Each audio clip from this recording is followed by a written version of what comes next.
ये पाकिस्तान के defining moments हैं। ये वो एक कौम की तारीख में फैसला कुन वक्त आ जाता है जब हर कोई बेनकाब हो जाता है। ये 8-9 महीने के अंदर बहुत लोग बेनकाब हुए।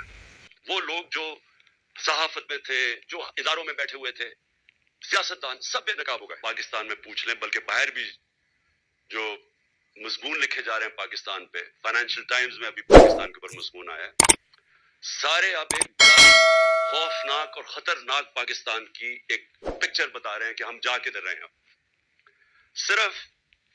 मैं सिर्फ आपको बताना चाहता हूं कि 2 दिनों में 33 रुपया गिरा है डॉलर के मुकाबले में, और इनके 9 महीने में 84 रुपया गिरा है डॉलर के मुकाबले में। ये क्यों गिरा है? पहले ये समझे कि रुपया क्यों गिर रहा है।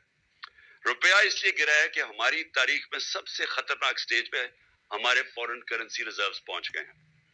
आज हमारे जो फॉरेन करेंसी रिजर्व्स हैं वो 3.6 अरब डॉलर है। मैं सिर्फ आपको मुआवजे के लिए हिंदुस्तान के बताना चाहता हूं कि उनके मेरे ख्याल में 600 अरब डॉलर से ज्यादा रिजर्व्स हैं। तो हमारे आज 3.6 डॉलर पे रिजर्व्स आ गए। मैं सिर्फ आपको बताना चाहूं कि जब ये नो कॉन्फिडेंस का ये मोशन दाखिल करवाई गई थी असेंबली में, उस वक्त हमारे रिजर्व्स 16.4 अरब डॉलर थे। हम जब गवर्नमेंट में आए थे तो वो 8 और 9 अरब डॉलर के बीच में थे।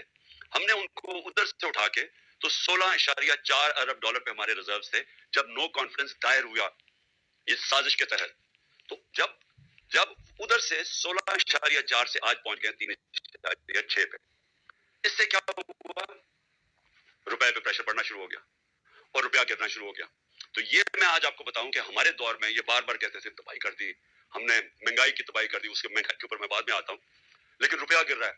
और बड़ी वो इसहाक डार वहां से स्टेटमेंट देता था लंदन में, जिधर फरार हुआ था कि मैंने ये डॉलर कर दिया और मैं ये कर दूंगा, और आपको पता है आते साथ भी उसने फिर बढ़ के मारी। पोर्ट्स रेमिटेंसेस जो बाहर से डॉलर्स आ रहे थे वो कम हो गए क्योंकि इतना बड़ा गैप हो गया था उसमें। एक तो वजह इन्होंने इसलिए कम किया, इसलिए इन्होंने ये रुपए को गिराया। ये है जी, मैं सिर्फ बाकी चीजों पे आने लगा हूं, लेकिन ये है पाकिस्तान की इकोनॉमिक सर्वे।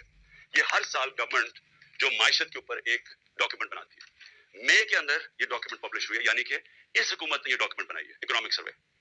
ये जरा इकोनॉमिक सर्वे आप खोल के देख लें, इसमें आपको जो चीजें नजर आएंगी कि अप्रैल में पाकिस्तान मार्च अप्रैल में किधर खड़ा था। आपको हैरत होगी कि इस सब के कोरोना के बावजूद 2 साल कोरोना, इंटरनेशनल प्राइसेस सबसे ज्यादा ऊपर, जो जिसको मैं बार बार कहता हूं energy prices, commodity super cycle, वो सबसे ज्यादा।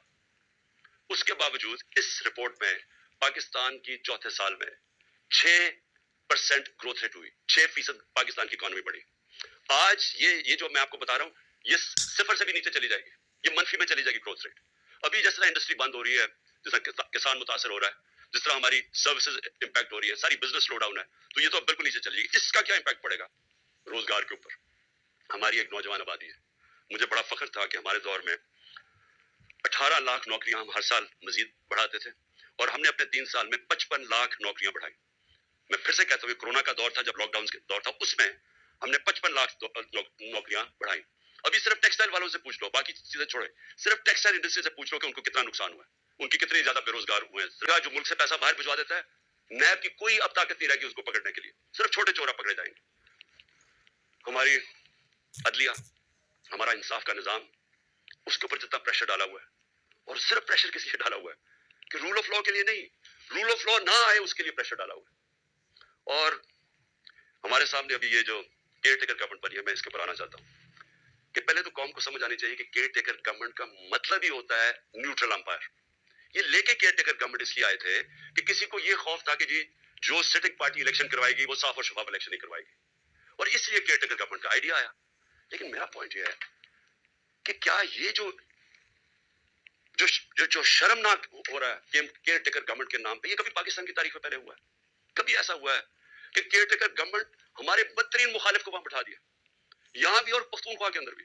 वो भी जब आप कैबिनेट देखें तो उसका तहरीक इंसाफ, सारे जो एंटी तहरीक इंसाफ है वो वहां कैबिनेट में आ गया, और यहाँ इसको बिठा दिया, और आते साथ ही कार्रवाई शुरू कर दी है जो फवाद चौधरी से की है, और बाकियों के ऊपर FIRs बना रहे हैं। क्या ये है न्यूट्रल केयर टेकर? यानी कोई कौम को इतना बेवकूफ समझा हुआ है कि आप एक तरफ न्यूट्रल अंपायर खड़ा कर रहे हैं और बदतरीन हमारे मुखालिफ यहाँ खड़े कर दिए लाके। और फिर केयर टेकर गवर्नमेंट क्या करती है? मैं एक केस सिर्फ बताना चाहता हूँ, ये जो JIT का, اب JIT بنی تھی, میں پہلے بھی اس کے اوپر بات کر چکا ہوں, یہ بنی تھی جو میرے اوپر حملہ ہوا, جو مجھے قتل کرنے کی طاقتور لوگوں نے جو سازش کی, اور جو میں ابھی بھی میری ٹانگ اسے ریکور کر رہی ہے, میری ہڈی پوری طرح نہیں ابھی تک جڑی. تو وہ کیئر ٹیکر گورنمنٹ تو بننا چاہیے تھا ان کو کہ صرف الیکشن کروانے کے لیے. اس نے آتے ساتھ ہی پہلے تو انتقامی کاروائی شروع کی, جو آن گوئنگ اسکیمز وہ ختم کر دی ہماری, سب غیر قانونی. جو ڈپارٹمنٹس کے ہیڈ لگے ہوئے تھے, جو نان پولیٹیکل لوگ تھے, ان کو ہٹانا شروع کر دیا, اور جو JIT ہے, JIT کو بند کر دیا.